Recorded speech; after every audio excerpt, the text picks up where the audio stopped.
오늘 본문 누가복음 4장 30절에 예수께서 그들 가운데로 지나가시니라 이렇게 선포하고 있습니다. 근데 영어 성경을 이 구절을 영어 성경으로 보면은 더 이렇게 와닿습니다. 이렇게 번역을 했습니다. 영어 성경은 He passed through the midst of them and went on his way. 그러니까 좀 직역을 하면은 그가 그들 한 가운데를 뚫고 지나가서 자기의 길을 계속 갔다 이렇게 직역이 됩니다. 그러니까 예수께서 그들 한 가운데를 뚫고 지나갔다라고 하는 것은 어떤 단순한 역사적인 진술이 아니라 우리의 믿음과 우리 인생의 깊은 영적 교훈을 주는 말씀입니다. 예수님이 그들 나사렛 사람들 가운데로 지나가신 이유는 나사렛 사람들이 예수님을 배척했기 때문인 것입니다. 그러면 왜 나사렛 사람들은 예수를 배척했는가라고 하는 것입니다. 이것을 이제 우리가 오늘 누가의 증언을 통해서 하나씩 살펴보겠습니다. 누가복음 4장 22절에 나사렛 주민들이 말합니다. 이 사람이 요셉의 아들이 아니냐 이렇게 질문을 합니다. 나사렛은 예수님이 자란 고향입니다. 예수님은 나사렛 회당에서 이사야 61장으로 최초의 취임 설교도 하셨습니다. 그리고 자신이 하나님으로부터 보냄을 받았다라고 하는 것을 선포하셨습니다. 그러나 이 나사렛 사람들은 자기들이 잘 아는 요셉의 아들 예수가 어떻게 메시아일 수가 있는가라고 하는 그런 질문을 한 것입니다. 나사렛 사람들은 예수님이 어릴 때부터 성장하는 모습을 지켜보았습니다. 그래서 나사렛 사람들에게 예수는 단지 요셉과 마리아의 아들일 뿐인 것입니다.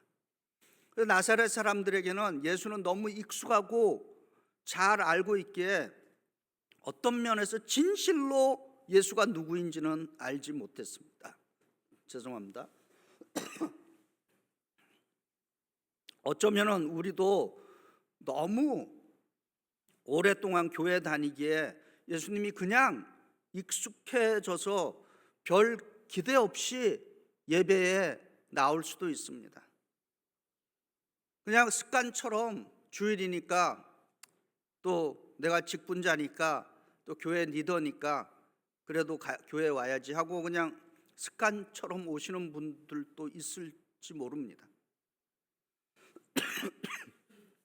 근데 이것은 오늘도 많은 사람들이 예수님을 너무 익숙하게 생각해서 어떤 믿음의 능력을 체험하지 못할 때가 있습니다. 우리의 믿음이 과거에 예수님을 만났던 그 경험에 머물러 있으면은 예수님에 대한 기대를 많이 하지 않게 됩니다. 이와 마찬가지로 예배도 어떤 기대 없이 오게 되면은 그냥 익숙한 하나의 습관처럼 돼버립니다. 그러나 요한복음 4장 20절은 어떻게 이 예배의 자리에 와야 되는지를 이렇게 증거합니다. 하나님은 영이시니 예배하는 자가 영 안에서 진리 안에서 예배할지니라 이렇게 가리키고 있습니다. 그러니까 예배는 정성껏 드리라 이렇게 가리키고 있는 것입니다. 그래서 교회에 오실 때 그냥 주일이니까 그런 생각보다는 내가 오늘 예배 드리러 가서 주의 풍성한 은혜를 받아야지 하는 그런 기대감을 갖고 오시기 바랍니다. 아무 생각 없이 예배 드리러 오시면은 아무 생각 없이 그냥 가게 되는 것입니다.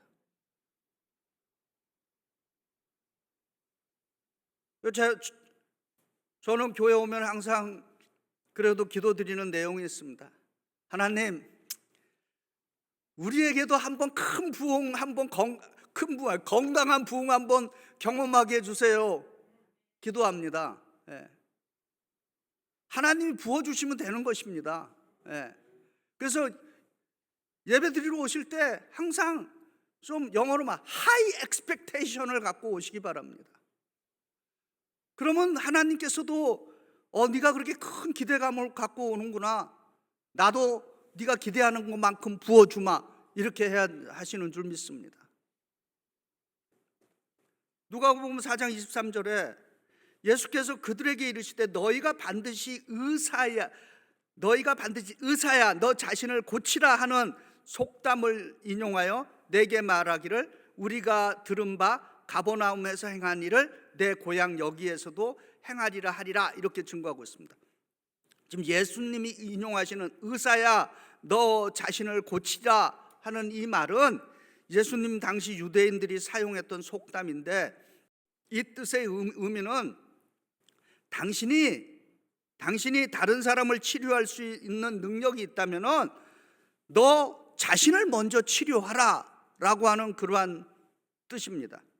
다시 말해서 의사야 너 자신을 고치라, 이 말은 너 스스로를 증명해 보이라 라고 하는 그러한 도전인 것입니다.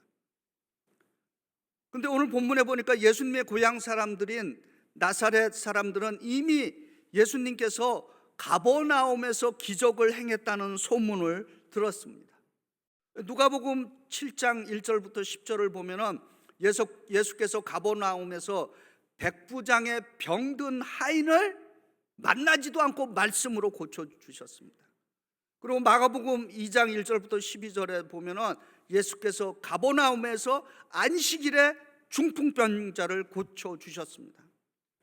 그러나 나사렛 사람들은 진정으로 이러한 기적을 바라는 것이 아니라, 예수야 내가 진정으로 메시아라면 먼저 우리에게 그 기적으로 좀 증명해 보라 라고 하는 그 불신과 조롱이 담겨 있는 말인 것입니다. 예수님은 믿음의 사람들에게 예수께서는 기적을 베풀어 주십니다. 그러나 믿지 않고 단지 기적을 요구하는 사람들에게는 기적을 행하지 않으신다라고 하는 것입니다. 그래서 마태복음 13장 58절은 예수께서 왜 나사렛에서 기적을 행하지 않으셨는지를 이렇게 증거합니다. 그들이 믿지 않음으로 말미암아 나사렛 거기서 많은 능력을 행하지 아니하시니라, 이렇게 증거하고 있는 것입니다. 우리 인생에 예수님이 기적을 행하기를 원하는가라고 하는 것입니다. 예수님이 우리 인생에 기적을 행하기를 원하신다면 진정으로 믿음으로 예수님을 구세주로 영접하고 믿을 수 있기를 바랍니다. 누가복음 4장 이제 25절부터 27절에 이렇게 증거합니다. 내가 참으로 너희에게 이르노니 엘리야 시대에 하늘이 3년 6개월간 닫히어 온 땅에 큰 흉년이 들었을 때에 이스라엘에 많은 과부가 있었을 때 엘리야가 그중 한 사람에게도 보냄을 받지 않고 오직 시돈 땅에 있는 사렙다의 한 과부에게 뿐이었으며, 또 선지자 엘리사 때 이스라엘에 많은 나병 환자가 있었을 때 그 중에 한 사람도 깨끗함을 얻지 못하고 오직 수리아 사람 나만 뿐이었느니라, 이렇게 증거하고 있습니다. 예수님이 지금 이 본문에서 엘리야와 엘리사의 사건을 예를 드신 그 이유는 여기에 공통 분모가 있습니다. 엘리야와 엘리사의 사역에서 하나님의 은혜가 이스라엘이 아닌 이방인에게 임했다라고 하는 예로서 말씀하고 있는 것입니다. 그런데 이것이 지금 이 나사렛 사람들에게 지금 큰 문제가 되고 있다라고 하는 것입니다. 왜냐하면은 지금 예수님께서는 지금 이 엘리야와 엘리사의 이야기를 통해서 하나님의 구원과 하나님의 은혜는 어떤 특정 민족이나 특정한 사람에게 국한되지 않고 하나님의 그 놀라운 은혜와 구원의 복은 모든 사람에게 모두를 위해서 열려져 있다라고 하는 복음의 보편성이 여기에 담겨 있기 때문인 것입니다. 그래서 누가복음 특별히 누가복음은 예수 그리스도의 구원이, 이 구원의 복음이 모두를 위해서 모두에게 임했다라고 하는 것을 선포하는 복음서인 것입니다. 우리가 복음이 모두에게, 모두를 위해서 모두에게 임했다라고 하는 이러한 성경적인 용어, 신학적인 용어를 보편적인 구원, Universal Salvation이다, 이렇게 부르고 있는 것입니다. 그러나 유대인들에게는 이 말씀이 얼마나 충격적이고 얼마나 반유대인적인 말씀인가라고 하는 것입니다. 제가 지금 인용해 드리려고 하는 이 말씀을 갖고 들으시고 혹시라도 마음에 안 좋은 생각 하지 마시기 바랍니다. 유대인들에게, 이방인에게 복음이 전해진다는 것이 얼마나 놀라운 일이며 충격적인가 하면은, 유대인들은 전통적으로 이런 사상이 있습니다. 하나님께서 이방인들을 창조하신 이유는, 하나님께서 유대인 외에 다른 민족들을 창조하신 이유는 그들을 지옥불의 연료로 사용하기 위해서 이방인들을 창조했다라고 하는 그러한 믿음이 있는 것입니다. 그러니 이렇게 아주 전통적으로 내려오는 이 말씀이 예수께서 인용한 엘리야와 엘리사의 이야기, 이방인들을 향한 하나님의 구원의 은혜가 이방인에게도 임했다라고 하는 이 말을 그들은 용납할 수가 없는 것입니다. 또 구약 성경에 요나라고 하는 예언자가 있습니다. 요나가 이스라엘의 적대국인 이방인 니느웨에 가서 하나님께서 요나야, 그 나라에 가서 회개의 메시지를 선포하라, 이렇게 얘기했습니다. 근데 우리가 그 요나서를 잘 알고 있지만은, 요나가 하나님의 부르심을 받았을 때 거부하고 니느웨로 안 가고 다시스로 도망갔다가 결국은 물고기 뱃속에 들어갔다가 다시 회개하고 이제 니느웨로 가게 됐습니다. 근데 요나서 4장을 읽어보면은 요나가 자기가 복음을 선포하고 니느웨 사람들이 회개하고 돌아온 거에 대해서 너무도 분노해갖고 아이러니한 장면이 나옵니다. 제가 읽을 때는 상당히 코믹한 부분이에요. 요나가 하나님께 이렇게 기도합니다. 요나서 4장 2절과 3절입니다. 잘 생각해 보시기 바랍니다. 요나가 여호와께 기도하여 이르되, 여호와여, 내가 고국에 있을 때 이러하겠다고 말씀하지 아니하였나이까? 그러므로 내가 빨리 다시스로 도망하여 싸우니 주께서는 은혜로우시며 자비로우시며 노하기를 더디하시며 인애가 크사 그 뜻을 돌이켜 재앙을 내리지 아니하시는 하나님이신 줄을 내가 알았나이다. 여호와여, 이제 내가 원하건대 내 생명을 거두어 가소서. 저는 사는 것보다 죽는 것이 내게는 나음이니이다. 이게 얼마나 복음을 전해서 니느웨 백성들이 회개했는데 그것이 요나로서는 견딜 수가 없는 것입니다. 그래서 하나님께서 쉽게 얘기하면 이거죠.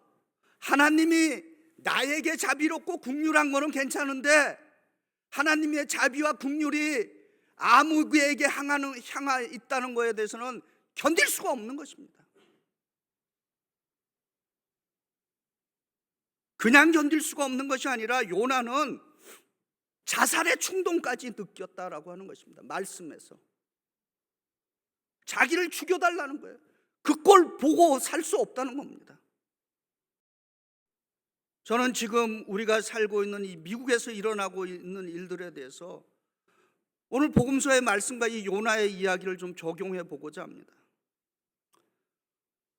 1월 20일 이후에 범죄자를 색출해 내는 거 그거는 당연합니다. 그러나 지금 우리 이곳에서 일어나고 있는 일들을 보면은 그래도 성실하게 살아가는 서로 미비자들 많이 있습니다. 그리고 이 미국에 대한 아메리칸 드림을 갖고서 살아가는 사람들, 경제적으로 가난한 사람들. 그런데 이 말씀이 우리에게 적용이 될 때 이렇게 적용될 수 있습니다. 다른 인종이 우리와 같은 혜택을 받을 자격이 있는가라고 하는 것입니다.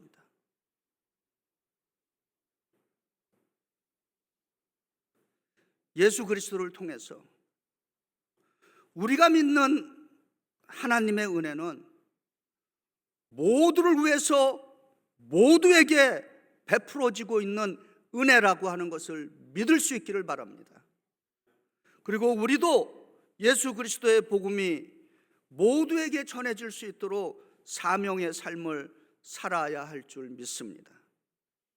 결국 나사렛 사람들의 예수님에 대한 그 너무 익숙함, 예수를 믿지 않으면서 요구하는 기적, 그리고 하나님의 은혜가 모든 사람들을 향해서 베풀어지고 있다는 것에 대해서 이 나사렛 사람들의 이들은 분노하고 예수를 절벽에서 밀어서 민족의 반역자로 죽이려고 했던 것입니다.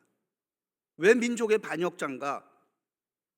말씀으로 또 설명해 드리겠습니다. 누가복음 4장 28절에 29절에 회당에 있는 자들이 이것을 다 듣고 다 크게 화가 나서 일어나 동네 밖으로 쫓아내어 그 동네가 건설된 산 낭떠러지기까지 끌고 가서 밀쳐 떨어뜨리고자 하되, 이렇게 증거하고 있습니다. 이 말씀이 왜 민족의 반역자와 연결이 되느냐? 구약 성경에서 사람을 낭떠러지에 밀쳐서 죽이는 형벌은 민족을 반역한 반역자에게 해당하는 그런 사람들에게 했던 그 처형 방법인 것입니다. 또 하나는 신성을 모독하는 죄에 해당하는 사람에게 가했던 방법이 낭떠러지기에서 밀어서 떨어뜨려 죽게 하는 것이었습니다. 그 역대하 25장 12절에도 유다 자손이 또 10,000명을 사로잡아 가지고 바위 꼭대기에 올라가서 거기서 밀쳐 내려뜨려서 그들의 온몸이 부서지게 하였더라. 반역자입니다. 예수님이 나사렛 사람들에게 이방인도 하나님의 구원을 받는다라고 말한 것은 유대인의 입장에서 봤을 때는 그들의 민족적인 그 프라이드, 자긍심에 그거를 부정하고 반역죄에 해당했던 것입니다. 그래서 예수님을 낭떠러지기에서 밀쳐 떨어뜨리려고 했던 것입니다. 예수님은 또 이사야 61장을 인용하셔서 자신이 메시아라고 하는 것을 암시하셨습니다. 그러나 나사렛 사람들은 예수님을 요셉의 아들로만 알고 있었습니다. 예수가 메시아라고 하는 것을 받아들이지 않았던 것입니다. 그래서 유대 전통에서 거짓 선지자나 신성을 모독한 자는 돌로 쳐 죽이거나 높은 곳에서 떨어뜨려 죽이는 형벌이 있었던 것입니다. 나사렛 사람들은 예수가 자신들을 이방인보다도 못하다고 말하는 것에 대해서 예수를 민족의 반역자로서 그리고 신성 모독자로서 절벽에 밀쳐 죽임으로써 자신들이 예수를 배척하고 있다는 것을 정당화시키려고 하고 있다라고 하는 것입니다. 그러나 예수님은 이 절박한 생명의 위기의 순간에도 담대하게 맞섰습니다. 그래서 누가복음 4장 30절에 예수께서 그들 가운데로 지나가시니라 이렇게 증거합니다. 제가 아까 말씀드린 대로 영어 성경은 이 구조를 예수께서 그들의 중심을 뚫고 나가셨고 계속해서 자기의 길을 가셨다 이렇게 번역했습니다. 예수님은 나사렛에 더 이상 머물지 않으셨습니다. 그러나 예수님은 자신의 사역, 구원의 사역은 계속해서 진행하셨고 그 사역의 지역을 옮겨 가셨다라고 하는 것입니다. 나사렛 사람들은 예수님을 배척했고 살해할 행동까지 했지만은 그들의 행동은 우리들에게 주는 영적인 교훈이 있습니다. 마태복음 13장 58절은 예수님이 고향 나사렛으로 돌아가셨는데 나사렛 사람들이 예수님에 대한 태도에 대해서 이렇게 증거합니다. 그들이 믿지 아니함으로 말미암아 거기서 많은 능력을 행하지 아니하시고 이렇게 증거하고 있습니다. 저와 여러분이 깨달아야 하는 것은 예수님이 떠나가시면 예수님의 구원의 은혜와 예수님의 기적도 떠나가게 된다라고 하는 것입니다.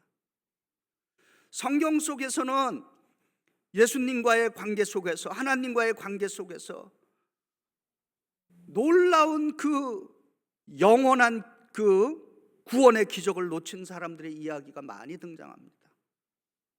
그 중에 한 본문만 인용해 드립니다. 마태복음 19장 16절부터 26절에 보면은 한 부자 청년 이야기가 나옵니다. 그래서 이 부자 청년이 예수께 와서 묻습니다. 선생님, 어떻게 해야 내가 영생을 얻겠습니까? 이렇게 물었습니다. 그때 예수께서 이 부자 청년에게 내 가진 것을 팔아서 가난한 자들에게 주라. 그리고 너는 나를 따르라. 이렇게 말씀하셨습니다. 그때 성경은 이렇게 증거합니다. 그는 재물을 포기하지 못하고 근심하며 떠났다라고 증거하고 있습니다. 이 결과는 무엇이겠습니까? 부자 청년은 예수님을 따를 기회를 놓쳤고 영원한 생명이라고 하는 것 대신에 재물을 선택했습니다. 마찬가지로 저와 여러분도 세상의 것들을 붙잡으면서 예수님을 거절하게 되면 우리는 예수께서 저와 여러분에게 베풀어 주시는 영원한 생명과 은혜를 놓치게 되는 것입니다. 하나님이 베풀어 주시는 은혜의 기회를 놓치면 다시는 오지 않을 수 있다는 것을 우리는 또한 기억했으면 좋겠습니다. 예수님은 나사렛에서 겪은 그 험악한 사건 이후에 복음서를 읽으면 다시는 나사렛을 방문하지 않는 것으로 증거하고 있습니다. 이제 우리의 다음의 질문은 이것입니다. 그럼 어떻게 예수님이 떠나지 않고 나와 우리와 함께 머물 수 있게 하는가라고 하는 것입니다. 저는 여러 해 전에 애리조나에 가면은 그 호피 네이티브 아메리칸이 사는 지역이 있습니다. 거기에 우리 감리교 선교사님들이 그 호피 그 네이티브 아메리칸 사역을 하는데 제가 여러 해 전에 한 몇 번 그 단기 선교로 다녀왔습니다. 근데 그 당시 제가 갔을 때 그 호피 원주민 감리교 선교사님이 임선교사님이라는 분이 있었는데 그 원주민이 사는 지역은 진짜 그야말로 그냥 황무지입니다. 허허벌판. 근데 거기에 이분이 이제 그 교회를 아담하게 졌습니다. 그리고 그 교회 주변에 아주 해바라기와 다양한 꽃들을 쫙 심어놨어요. 그래서 이렇게 교회 이렇게 주변에 이렇게 그래서 황량한 벌판에 그냥 해바라기와 아름다운 꽃들이 이렇게 펴갖고 완전히 눈에 탁 띕니다. 그래서 어떻게 선교사님 이렇게 하셨어요? 그러니까 그분이 저한테 한 말씀이 참 이렇게 마음에 울림이 되었습니다. 목사님, 저는 우리 교회가 머물고 싶은 풍경이 되고 싶어요. 얼마나 시적이에요. 머물고 싶은 풍경. 그래서 실제로 그 호피 원주 그 네이티브 아메리칸들이 그곳에 와서 가족 사진도 찍고 힘도 얻고 그리고 이제 돌아갑니다. 또 말씀 준비하면서 그 선교사님 생각하면서 또 이런 질문을 하게 되었습니다.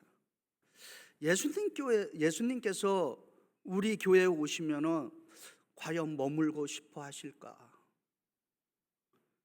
예수님께서 나의 가정, 우리의 가정에 오시면은 머물고 싶어 하실까? 예수님께서 내 인생에, 우리의 인생에 오시면은 머물고 싶으실까? 아니면은 우리를 지나쳐 가실 것인가? 우리가 섬기는 교회도 사람들이 머물고 무엇보다도 예수님이 머물고 계시는 교회가 되어야 할 줄 믿습니다. 어떻게 예수님이 우리를 떠나지 않고 머물러 계실 수 있게 할 수 있겠는가? 이사야 55장 6절입니다. 너희는 여호와를 만날 때에 찾으라.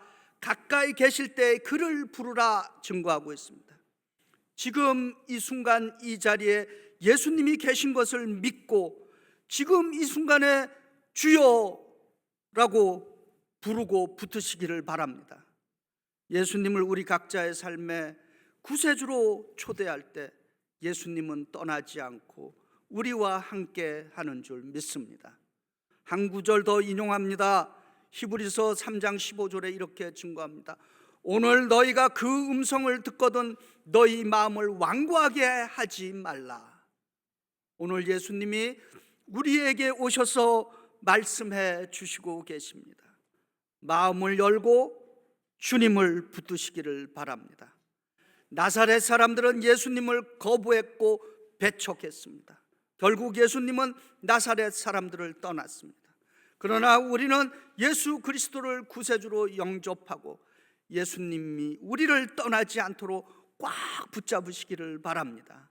예수님을 밀어내는 것이 아니라 예수님을 붙잡는 우리가 되기를 소망합니다.